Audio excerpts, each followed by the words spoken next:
ये नर्स बनने के लिए भी क्या बाहर से मौका मिलता है? इंडिया में ना थोड़ी नर्सेस की डिमांड तो है, लेकिन इज्जत थोड़ी कम है। अच्छा नर्स, लेकिन अब्रॉड में नर्सेस की बहुत डिमांड है, उनकी रिस्पेक्ट है, उनकी सैलरी भी बहुत अच्छी है। जो बच्चे के पास ड्रीम तो है हेल्थ केयर में जाने का, ड्रीम है पेशेंट सर्व करने का, लेकिन आपके पास नहीं है 30-40 लाख, आपके पास 10-12 लाख ही है, तो भी आप अब्रॉड जा सकते हो। बाहर जो डॉक्टर्स के लिए, जो जूनियर डॉक्टर्स के लिए जो इन्वायरमेंट होता है, जो वर्किंग कंडीशन होता है, वो कैसा है?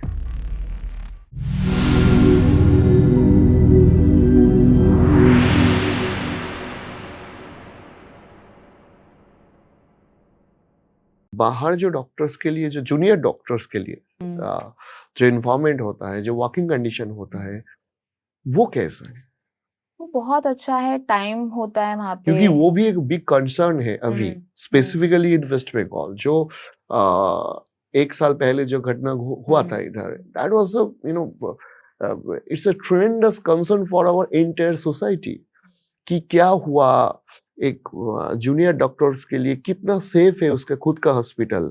सो ये भी तो एक कंसर्न है ना, बाहर के लिए वो कैसा है? देखिए, जो सिचुएशन तब हुई थी तब हम लोग के लिए बहुत शॉकिंग था, because we kind of connect ourselves with the doctors paternity and we understand कि किसी भी गर्ल स्टूडेंट के लिए ये बहुत शॉकिंग था, बिकॉज उनका भी उतना ही सपना होता है जितना एक मेल डॉक्टर का होता है। लेकिन अब्रॉड में जिन कंट्रीज में हम भेजते हैं, फॉर एग्जाम्पल किर्गिस्तान या फिर Russia, they are women dominating country. रात को आप पेट्रोल के लिए भी जाओगे, वैसे तो वहां पे खुद भरते हैं, लेकिन आप किसी शॉप में जाओगे तो वहां विमेन बैठी होगी। रात को 2 बजे वहां पे विमेन बैठी है। उनको नहीं होता, ना उनकी सोच है ऐसी, ना उनका ये आउटलुक है कि अरे औरत है तो क्या, कुछ नहीं। दे आर वर्किंग, बिकॉज बहुत टाइम पहले रशिया में जिस तरह से जो बेल चले गए थे वॉर के लिए, तो विमेन बहुत रह गई थी। विमेन ने फिर उस कंट्री को आगे बढ़ाया, हर चीज काम करा विमेन ने। मैं अगर विमेन्स डे में रशिया में हूँ, यूक्रेन में हूँ, कहीं, anyone can give me a flower because it's a women's day. Every women should have a flower in their hand, ऐसा होता है वहां पे। वो रोज देते हैं, कुछ देते हैं। तो वो बात ये होती है कि वहां पे विमेन इतनी ज्यादा रिस्पेक्टेड है, इतनी ज्यादा वो है। अभी आपके यहाँ पे जैसे कोई सफाई करने आता है, कुछ भी है, तो हम उसे कभी ग्रीट नहीं करते, नमस्ते हेलो कभी नहीं करते। अब्रॉड रशिया इन सब कंट्रीज में क्या, द्रास्तवित्य बोलना ही बोलना है आपको। तो डिग्निटी ऑफ लेबर है, आप कुछ भी कर रहे हो, आप कैसे भी हो, आप काम कर रहे हो, दैट्स अनफ। तो डॉक्टर्स तो बहुत ही हाई लेवल पे देखे जाते हैं, उस तरह की कभी कोई घटना ना तो मेरी नजर में आई है, ना ऐसा कुछ होता है वहां पे। और ये एमबीबीएस के बाद बाद में भी क्या पढ़ाई का स्कोप होता है उधर? बिल्कुल होता है, आप वहां पे स्पेशलाइजेशन कर सकते हैं, बहुत लोग वहीं पे सेटल भी हो जाते हैं। सो मेरा अगला सवाल ये होगा कि how you start book my university, means ये भावना कैसे हुआ और कब से आपका शुरुआत हुआ था? सो मैं एज अ जॉब ये काम शुरू किया था after my bachelors in business administration. Okay. I am a commerce student, I have no relation with medicine. तो मैंने एज अ जॉब शुरू किया, तो मैंने जॉब विद इन 1-2 साल में छोड़ी, and I started working with British Council as a marketing executive. लेकिन मुझे एक दो स्टूडेंट का कॉल आया कि मैम मेरे ना पेरेंट्स मान गए हैं एडमिशन के लिए एमबीबीएस में, आप बताओ कहाँ पैसे देने हैं। मैं कहा नहीं नहीं, वो काम मैंने छोड़ दिया, प्लीज कॉन्टैक्ट दैट कंपनी जहाँ पे मैंने काम कर रही थी। तो क्या, no ma'am, you were the one who guided me, you were the one who motivated me, मुझे आपके थ्रू ही एडमिशन करवाना है। मुझे किसी और कंपनी का मुझे नहीं पता, कौन सी कंपनी, मुझे मुझे ये पता है कि युक्ति मैम वाज देयर जिसने मुझे गाइड किया, और वो मैं मुझे ऐसा फील किया कि मैं अब्रॉड जा सकता हूँ। तो मैंने कहा मैं तो जॉब कर रही थी एज अ कंपनी। तो उस बच्चे ने वो मुझे थोड़ा मोटिवेट किया कि यार, why not this line, why not this career, start as an entrepreneur, this company, this work. और इसको साफ करना है, जैसे काम हो रहा था पहले वैसा नहीं करना है। यूनिवर्सिटी विजिट करनी है, स्टूडेंट को दिखाना है कि देखो बच्चों ये क्लास होगी, या ऐसे पढ़ोगे, ये करोगे। तो वो काम मैंने अपने मोबाइल से शुरू करा, और फिर वो धीरे धीरे, उस टाइम पे यूट्यूब भी बढ़ रहा था 2015 में। तो मैंने जब वीडियो डालना शुरू किया तो बच्चे वाज लाइक, वाओ मैम कितना अच्छा काम है, आपने सब दिखा दिया हमें कैसी यूनिवर्सिटी। तो वो मोटिवेशन आता गया, आता गया। कंट्रीज में यूनिवर्सिटी लोग ने बुलाना शुरू करा, आप यहाँ भी आओ, इस यूनिवर्सिटी को भी आप चेकआउट करो, उसको भी करो आप रिव्यू। तो वो अपॉर्चुनिटी मिलती गई मुझे। I started with Kyrgyzstan only, but Hmm. then Ukraine happened, Belarus happened, China happened, Georgia happened. ऐसे करते करते हम सारी कंट्रीज करते गए, फिलीपींस, मलेशिया, तिमोर लेस्ते, जो आपने सुना भी नहीं होगा कंट्री का नाम। तो ऐसी कंट्रीज होती गई और आज की डेट की बात है कि बुक माई यूनिवर्सिटी और मेरा यूट्यूब चैनल जो है वो एक ट्रस्टेड जगह है एक स्टूडेंट जो अब्रॉड पढ़ने जाना चाहता है उसके लिए, कि कहाँ जाना चाहिए अब्रॉड। জরুর, জরুর, জরুর। বুকমা ইউনিভার্সিটির কলকাতা অফিস তোমরা করেছো। সেখানে তো নিশ্চয়ই তোমাদের ভিশনের কথা তোমরা বললে। আমি বলব যে সোসাইটির জন্য তোমরা কি করতে চাও? মানে তোমাদের কি স্বপ্ন? এই ডাক্তারদের মাধ্যমে কি করতে পারবে? আচ্ছা, একটা ডক্টর, আমি এই কথাটাকে একটু অন্যরকমভাবে বলবো। একটা ডক্টর যদি ধরুন ধরুন ইন্ডিয়াতে একটা প্রাইভেট কলেজ থেকে কেউ পাস করলো। সে ৳১.৫ কোটি খরচা করে, ৳১ কোটি খরচা করে প্রাইভেটে ও ডক্টরি পাস করলো। ওর টার্গেটটা কি হবে? যে আমাকে এই টাকাটা তুলতে হবে। এটাই তো? ওর লোন চলবে তো। একটা লোন হয়তো নিয়েছে। তো সেই লোনের যে ইএমআইটা ওকে ভরতে হবে। তো ও সেটা তো পেশেন্ট থেকে তুলবে। কেউ যদি সেটা ৳২৫ লাখ কমপ্লিট করে নিতে পারে, তাহলে তো ওর বার্ডেনটা কম থাকবে। ওর এক্সপেকটেশনটাও কম থাকবে এবং ও কম খরচায় সেবাটাও দিতে পারবে। এটা একটা পয়েন্ট। এবার ধরুন গ্রামের দিকে এখন তো ওয়েস্ট বেঙ্গল থেকে বছরে ৪,০০০ ডক্টর তৈরি হচ্ছে ধরুন। গ্রামের দিকে প্রচুর হসপিটাল আছে যেখানে ডক্টর নেই, ডক্টরের অভাব। তো এই অভাবগুলো পূরণ করতে গেলে যদি সেই বড়লোক ডাক্তারগুলোকে যদি শুধু ওই কলেজগুলোতে, ওই আ হসপিটালগুলোতে রাখা হয়, ওরা তো ফার্স্টেই টার্গেট নেবে যে আমি প্রাইভেট চেম্বার করে আমি কি করে আমার টাকাটা তুলবো, রাইট? তো সেই জায়গাটা থেকে বের করে যাতে মানে ওখানকার গ্রামের লোকরা যাতে অনেক কম খরচার মধ্যে প্রপার একজন ডক্টরের ট্রিটমেন্টটা পেতে পারে। এটা একটা খুব ভালো ব্যাপার হবে। আমাদের এই জিনিসগুলো মনে হয় যে না, সস্তার মধ্যে গ্রামের যদি পেশেন্টরা যদি সুযোগ সুবিধাটা পায় সেটা অনেক ভালো হবে। আমরা শুধুমাত্র কলকাতাতেই অফিসটা করিনি। আমরা শিলিগুড়িতেও একটা অফিস ওপেন করেছি recently, very recently.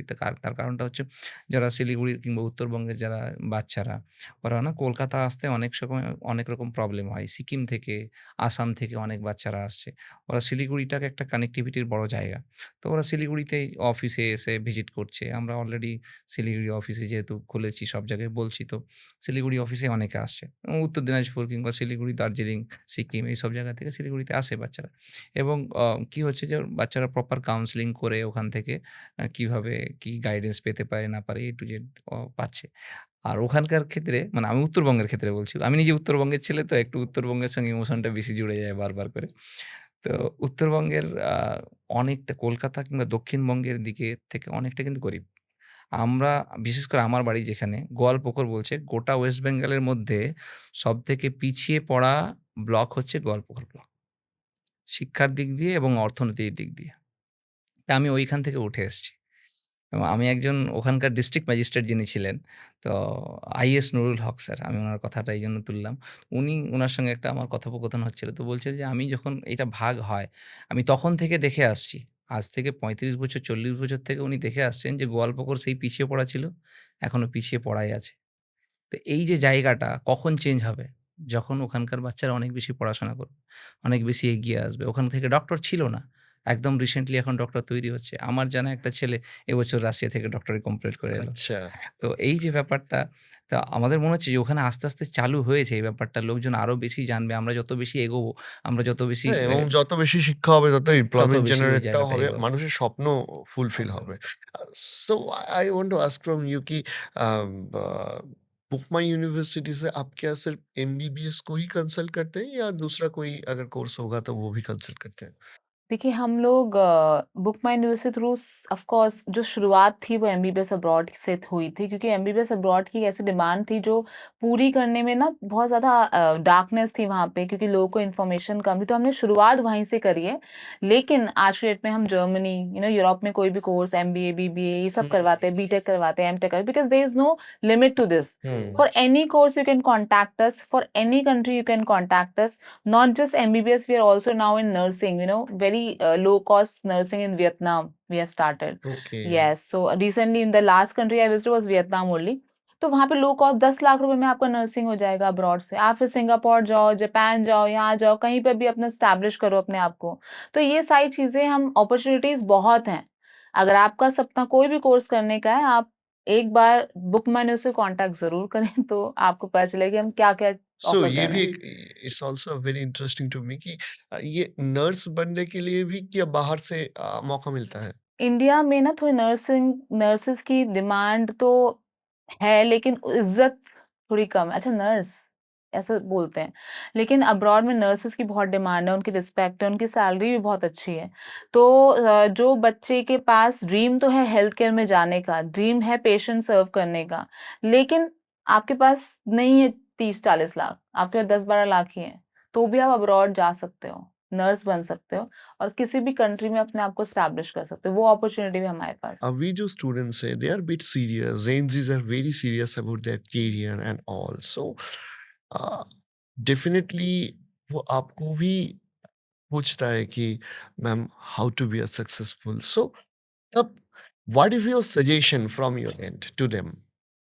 See, when any student asks me this तो मैं उन्हें यही बोलती हूँ कि सक्सेस तभी है जब आपका सपना जो बचपन में आपने देखा था वो पूरा हो जाए। सक्सेस तभी है जब आपके पेरेंट्स आपको प्राउड फील करवाएँ। सक्सेस तभी है जब आपका सिग्नेचर आपका ऑटोग्राफ बन जाए। আচ্ছা আমি বাংলাতেও আরেকবার আসি যে স্টুডেন্টরা যখন বলে যে স্যার ফিউচারে বড় হতে চাই তখন তোমার তরফ থেকে উত্তরটা কি থাকে একজন এডুকেশন কনসালটেন্ট হিসেবে? আমি বলব তোমরা আ যারা কিছু করতে চাইছো, তুমি তোমরা নিজেদের ফিউচারকে তো কন্ট্রোল করতে পারবে না। বাট তোমরা নিজেদের হ্যাবিটটাকে তো কন্ট্রোল করতে পারবে। তোমরা যদি তোমাদের হ্যাবিটটাকে চেঞ্জ করতে পারো, কন্ট্রোল করতে পারো, তাহলে ফিউচারটা সেই হ্যাবিটটাকেই চেঞ্জ করে দেবে। হুম, বা হ্যাবিটের মাধ্যমে ফিউচারটা চেঞ্জ হয়ে যাবে। একদম হ্যাবিটের মাধ্যমে কি ফিউচারটা হ্যাবিট চেঞ্জ করতে হবে বলো? ফার্স্ট অফ অল এখন যেটা সবথেকে বেশি প্রবলেম তোমাদের সেটা হচ্ছে গিয়ে মোবাইল দেখা, রিলস দেখা। যখন বুঝতেই পারো না যে তোমাদের টাইমটা কিভাবে নষ্ট হয়ে যায়, সেই জায়গাটাকে কন্ট্রোল করো। সম্ভব হলে এখন এই স্মার্টফোন ইউজ করো না পড়াশোনার সময় 11-12 এর ছেলেদের জন্য বলব। স্মার্টফোনের দরকার নেই। তোমরা ছোট ফোন ইউজ করো, যেটা বাড়িতে জাস্ট কনট্যাক্টের জন্য। নাহলে কম্পিউটার ইউজ করো যেটা দরকার তোমাদের বেশ কিছু জিনিস আছে, এক্সাম আছে যেগুলো দিতে চাইছো, সে কম্পিউটারে ইউজ করো এবং সেইখানে এরকম নয় যে Facebook আর Instagram খুলে আবার সেই জায়গাটাকে নষ্ট করে দাও। এভয়েড করো এই জিনিসটাকে। যাতে করে তোমাদের টাইমটা তোমাদের কন্ট্রোলে থাকে। তোমরা টাইমের কন্ট্রোলে না চলে যাও। মোবাইলের কন্ট্রোলে তোমরা না চলে যাও। তাহলে সেই টাইমটা বাঁচবে এবং নিজের আ পড়াশোনার টাইমটাকে সঠিকভাবে ইউটিলাইজ করতে পারবে। माय लास्ट क्वेश्चन इज कि ज्यादातर कौन सा स्टूडेंट्स मच ईगर होता है बाहर जाने के लिए या डॉक्टर्स बनने के लिए? आप क्या देखा है? देखिए जब स्टूडेंट्स हमारे थ्रू एडमिशन ले लेते हैं, वीज़ा लग जाता है, फ्लाइट के लिए रेडी होते हैं, तो हम एक गेट टुगेदर करते हैं, कॉन्वोकेशन टाइप होता है, गेट टुगेदर होता है, फेयरवेल होता है एक तरीके का।